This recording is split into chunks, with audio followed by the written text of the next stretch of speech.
샬롬 샬롬 샬롬 샬롬 샬롬. 하나님 사랑합니다. 여러분 주 안에서 사랑합니다. 오늘은 미가서 3장 1절에서 12절까지 우리 한번 살펴봅니다. 3장에 보면 지도자들의 죄를 지적하는 부분이 나타나죠. 내가 또 이루노니 야곱의 우두머리들과 이스라엘 족속의 통치자들아 들으라, 이렇게 얘기합니다. 지도자들에게, 이스라엘의 통치자들에게 얘기합니다. 너희가 선을 미워하고 악을 기뻐하여 내 백성이 가죽을 벗기고 그 뼈에 살을 뜯어, 아주 무섭게 말씀하시죠. 그들의 살을 먹으며 그 가죽을 벗기며 그 뼈를 꺾고 다지기를 냄비와 솥 가운데 담을 고기처럼 한다고 이렇게 얘기합니다. 10절에 이러므로 너희로 말미암아 시온은 갈아엎은 밭이 되고 예루살렘은 무더기가 되고 성전에 사는 수풀의 높은 곳이 되리라. 미가 시대를 유다 여왕 요담과 아하스와 히스기야 시대라고 말합니다. 미가서 1장 1절에 얘기하고 있죠. 이때는 이스라엘과 유다가 흥망을 동시에 체험하는 유례없는 격동기의 시대였습니다. 흥망과 망함을 동시에 체험합니다.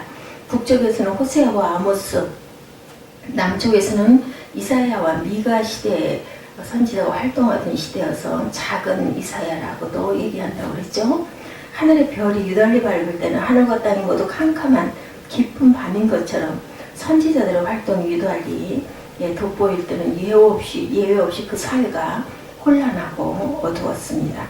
성경 역사에 있어서 기원전 8세기가 바로 그런 때인데, 북쪽 이스라엘은 최강의 권세와 최대의 번영을 누리던 여로보암 2세가 죽으면서 내부의 여러 가지 혁명과 외부의 침략으로 급격히 몰락하며 멸망하던 때였고, 남쪽 이스라엘은 유능하고도 강력했던 우시아 왕의 죽음과 더불어 신흥 아수르의 침략과 무능한 왕 요람과 타락한 왕 아하스가 유다 왕국을 암흑의 깊은 골로 몰고 가던 그런 때, 미가 시대의 사회적 타락에 대해서 오늘 3장 자세하게 나타나죠. 우시아 왕은 분명히 위대한 지도자였음이 틀림이 없습니다. 에돔을 위시하여 주변의 모든 나라들을 완전히 제압하죠. 토지를 개간하고 초장을 확대시켜 농업과 목축에 투자를 기울였습니다. 홍해를 통한 남방 무역에도 힘을 썼습니다. 군대를 다시 편성하고 성곽을 튼튼하게 재건하고 군비를 확장시키고 그 소문이 열방으로 퍼져서 공포의 대상이 되었다고 역대하 26장 14~15절에도 증거합니다. 그는 52년 동안 장기 집권을 통해서 유다 왕국을 강력한 민족국가로 일으킨 왕이기도 했는데, 그의 강력한 통치에는 부작용이 컸습니다. 그것은 중앙집권에 강한 왕권을 잇고 일어선 관료들의 행패와 부패였고, 거기에 야합한 두령들과 제사장들과 거짓 선지자들이 굉장히 부패했고, 그 부패는 요담과 아하스 때 더욱 깊어집니다. 이사야 선지자가 슬프다 범죄한 나라여 허물어진 백성이요 행악의 종자여 부패한 자식이로다.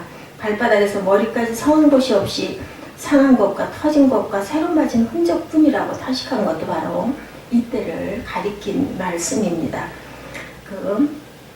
죄지자들의 착취가 어찌 심했더니 미가 선지자는 고발합니다. 미가 3장 오늘 보면 2, 3절이죠. 너희가 선을 미워하고 악을 좋아하며, 아까 읽은 것처럼 내 백성의 가죽을 벗기고 그 뼈를 꺾어 다지기를 냄비와 솥 가운데 담을 고기처럼 한다. 선지자들은 이렇게 탄식하죠. 선인이 세상에 끊겼고 정직자가 인간에게 아무도 없다. 우리가 피를 흘리려고 매복하며 각기 그물로 형제를 잡으려 하고 두 손으로 악을 부지런히 행한다고 미가서 7장 2, 3절에도 증거되어 있습니다. 악을 부지런히 행하도라는 말은 달리 번역한다면 악을 교묘하게 행한다라는 뜻입니다. 그 뜻은 치리자와 재판자와 장로들이 서로 모의하고 연락하고 교묘하게 합법적으로 서로 유착되어 백성들을 착취하고 뇌물을 거둬들이는 불의와 부정을 뜻한다라는 뜻이기도 한데, 미가 선지자는 그들의 가장 선한 자라도 가시밭과 가시 갈고리 같고 가장 정직한 자라도 찔레 울타리보다 더하다고 탄식을 합니다. 가시 같다는 거죠. 찌른다는 거예요. 선지자는 세상에서 믿을 사람이 없는 것이 매우 슬픈 거죠. 이웃을 믿을 수 없고 친구들도 의지할 수 없고 불신 사회를 바라보면서 미가는 저주합니다. 7장 5, 6절에 보면 너희는 이웃을 믿지 말고 친구를 의지하지 말고 내 품에 누인 너희에게도 내 입의 문을 지킬지어다. 이들이 아비를 멸시하고 딸이 어미를 대적하며 며느리가 시어머니를 대적하니라. 사람의 원수 곧 자기의 집안 사람이로다. 예, 이렇게 이야기를 하고 있습니다. 이처럼 취재자들과 지도자들의 타락의 물결은 온 사회와 가정 구석구석까지 깊이 젖어들었다. 본문 10절에도 치리자들이 비록 시온을 위해서 예루살렘을 위하여 열심히 일하고 건설한다 할지라도 그들의 건설은 백성들의 피를 뽑아하는 건설이었습니다. 그들의 건축은 죄악을 쌓고 디디는 것이라고 미가 선지자는 치리자들과 두령들을 고발하죠. 제사장들과 선지자들은 돈으로 매수되고 오염의 앞자기가 되어서 백성들을 미혹해 하고 타락해 합니다. 더구나 아하스 왕 때의 종교적 타락은 이루 말로는 표현할 수가 없었죠. 그는 다메섹에 가서 그곳 우상의 모양을 본떠다가 예루살렘에 둡니다. 본래 성전의 번제단은 뜯어 옮겼고 마침내는 성전을 폐쇄해버리기까지 했더라고 역대 28장 24절에도 증거합니다. 뒤에 나오지만 이 성전이 다시 회복되고 정결케 된 것은 히스기야 왕 때였는데 히스기야 왕의 개혁운동은 미가 선지자의 영향이었다라는 거죠. 선지자의 고백과 눈물이 나타나죠. 이러므로 내가 애통하며 애곡하고 벌거벗은 몸으로 행하여 들깨같이 애곡하고 타조같이 애통하리니 이는 그 상처는 고칠 수 없고 그것이 유다까지 이르러 내 백성의 성문 예루살렘에도 미쳤습니다. 미가서 1장 8, 9절에 이렇게 증거되어 있습니다. 선지자는 유다의 죄악을 고발하기에 앞서서 그가 먼저 슬피 애통하고 애곡합니다. 선지자들에게는 죄악을 공격하기에 앞서서 그가 먼저 슬피 애통하고 애곡하죠. 선지자에게는 죄악을 공격하기 전에 그것을 슬퍼하는 눈물이 있었고 이러한 눈물을 흔히 제사장적인 눈물이고 중보적인 애통이라고 우리는 말을 하는데 예수께서도 성전 안에서 행해지는 죄악을 보고 회초리를 드시죠. 통분히 여겨 약한 자들을 몰아내며 악한 자들을 몰아내며 성전을 깨끗하게 하시기에 앞서서 예루살렘아 예루살렘아 이렇게 탄식하고 우셨습니다. 이처럼 선지자적인 공격이 있기 전에 먼저 제사장적인 눈물이 있었다는 것을 우리가 주의해서 알아야 된다. 애통함이 없는 고발, 눈물이 없는 공격에서 우리는 아무것도 기대할 수가 없습니다.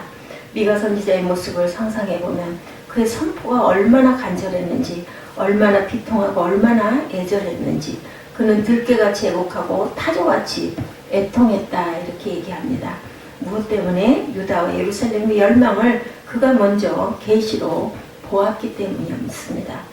본문을 분석해보면 그것의 이유는 아니었고 선지자의 가슴을 찢는 그의 애통과 슬픔은 예루살렘의 멸망은 아니었다라는 거죠. 그것은 예루살렘을 멸망하게 만드는 죄 때문이었다.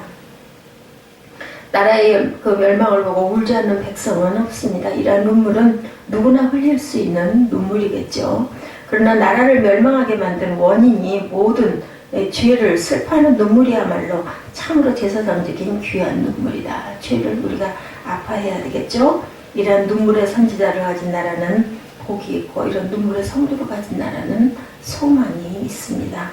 한 가정도 마찬가지죠. 아내의 잘못을 위해서 남편이 울고 남편의 죄를 위해서 아내가 우는 가정은 복이 있습니다.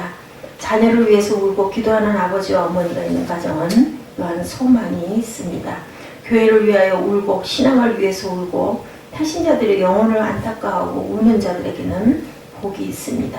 예수님에게도 팔복에서 애통하는 자는 복이 있나니 너희가 위로를 받을 것이다 이렇게 말씀하죠. 멸망의 결과를 슬퍼하는 눈물은 소망이 있습니다. 그러한 눈물은 반드시 기쁨의 단을 거둘 수 있다는 것.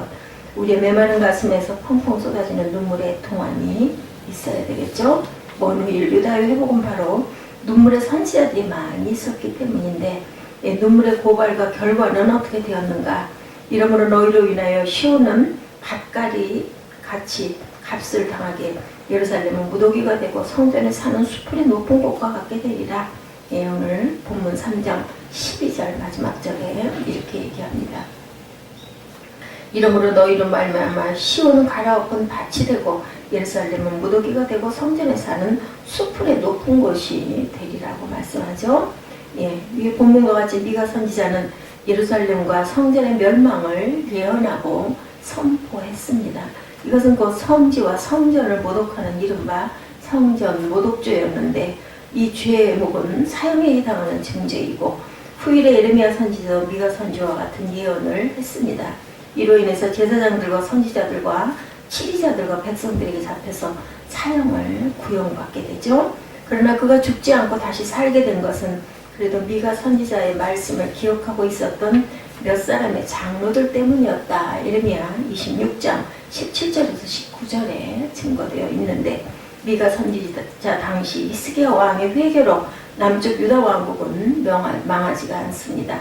마침내 북쪽 이스라엘보다 100년의 역사가 더 연장되죠. 히스기야의 회개를 보고 하나님께서 유다를 긍휼히 여기셨다. 호세아 1장 6절에서 7절에 증거되어 있습니다. 그렇다면 선지자 미가의 설교가 어떻게 그처럼 놀라운 역사를 일으켰을까? 선지자의 고발과 성령의 역사, 그것은 단순히 그의 간곡한 눈물 섞인 선포 때문만이었을까? 본문은 한 가지 더 중요한 사실을 8절에 나타냅니다. 오직 나는 야훼의 신으로 말미암아 권능과 공의와 재능으로 체험을 얻고 야곱의 허물과 이스라엘의 죄를 그들에게 보이리라 선포한다고 합니다. 이것은 미가 선지자가 죄악을 공격하기에 앞서 먼저 성령의 충만함을 강구하는 거죠. 또한 성령의 충만함으로 권능과 공의와 용기로 체험을 얻었기 때문이라고 성경은 증거합니다. 미가 선지자의 놀라운 역사는 오직 성령의 역사였고 그는 치리자들과 두려움과 제사장들의 죄를 책망하기에 앞서서 성령의 충만함을 강구합니다. 그저 막연한 강구가 아니라 구체적인 강구였죠. 힘있는 지도자들 앞에 설 때 그들에게 굴하지 않는 더 큰 힘을 구합니다. 그들의 불의와 부정을 책망하기 위해서 먼저 자신에게 허물이 없고 의롭기를 원하고 담대한 도덕적인 용기를 구합니다. 드디어 그는 위로부터 주어지는 용기와 누구에게도 잡힐 것만한 것이 없는 순결과 정의로 무장이 됩니다. 마침내 그는 죽음을 각오하고 치리자들과 두령들과 제사장들 앞에 서죠. 그리고 그 입술을 열어서 담대하게 외칩니다. 미가서 3장입니다. 이런 미가 선지자의 외침 앞에 히스기야 왕은 회개를 했고 유다 왕국은 멸망을 면했습니다. 100년 동안 연장이 됐죠. 마침내 미가는 유다를 구원한 선지자가 되죠. 오늘의 미가 선지자는 그러면 누군가? 오늘의 미가는 누굴까? 오늘 그 미가 선지자가 우리가 되어야 될 건데 누가 이 시대의 아픔을 얼싸안고 애통하고 슬퍼하고 성령의 충만함을 구할 것인가? 바로 나 자신이겠죠? 저와 여러분들 각각 자신들입니다. 우리의 눈물 뿌리는 기도가 있다면 나라는 소망이 있고 문제도 해결이 되겠죠? 기쁨의 단을 거두죠. 위정자들의 잘못만을 지적하고 비방하고 불신만 할 것이 절대로 아니다. 우리의 기도가 필요한 줄 알고 이 나라와 민족을 위해서 또한 나의 문자들을 위해서 진정으로 기도해야 되겠죠. 우리는 이 나라의 기독교 정치가들인 미가 선지자와 같이 성령의 역사로 체험을 얻을 수 있도록 또한 기도해야 할 것입니다. 그리고 내가 있는 곳이면 어디서든지 믿는 자로서의 본을 보여야 되겠죠. 세상 사람과 똑같이 부정과 부패 속에서 지내고 돈을 위해서 명예를 위해서라면 불법과 불의를 행하는 일이 절대로 있어서는 안 될 것이고 포기하지 않고 기도하고 구하고 그게 안 될 때는 성령께 그런 마음 주옵소서 하고 기도해야 될 줄 믿습니다. 바로 이것은 성령의 도움이 없이는 절대 불가능하죠. 절대로 내 힘으로 되는 일은 없어요. 우연히 되는 일도 세상에 없습니다. 그러므로 이 시대는 미가와 같은 성령이 충만한 성도들이 필요하다. 성령이 충만한 교회가 필요하고 성령이 충만한 정의로운 정치가가 필요하고 성령이 충만한 정직한 경제인이 필요하며 성령이 충만한 저와 여러분들이 되셔야 된다. 8절 말씀에 오직 나는 야훼의 신으로 말미암아 권능과 공의와 재능으로 체험을 얻고 야곱의 허물과 이스라엘의 죄를 그들에게 선포하리라 이렇게 말씀합니다. 오늘 말씀 속에서 내가 할 수 있는 것이 아니라 온전히 하나님의 힘을 우리가 믿고 나아가야 된다. 다윗이 골리앗을 물리칠 때도 야훼의 신으로 내가 나간다 그랬죠. 자기의 용기가 아닙니다. 하나님께서 그 마음을 주시고 성령께서 나와 동행하실 때 내가 뭐든지 할 수 있다라는 것. 우리는 본문 미가서 3장 1절에서 12절까지 교독해서 읽고 기도하는 시간 갖도록 합니다.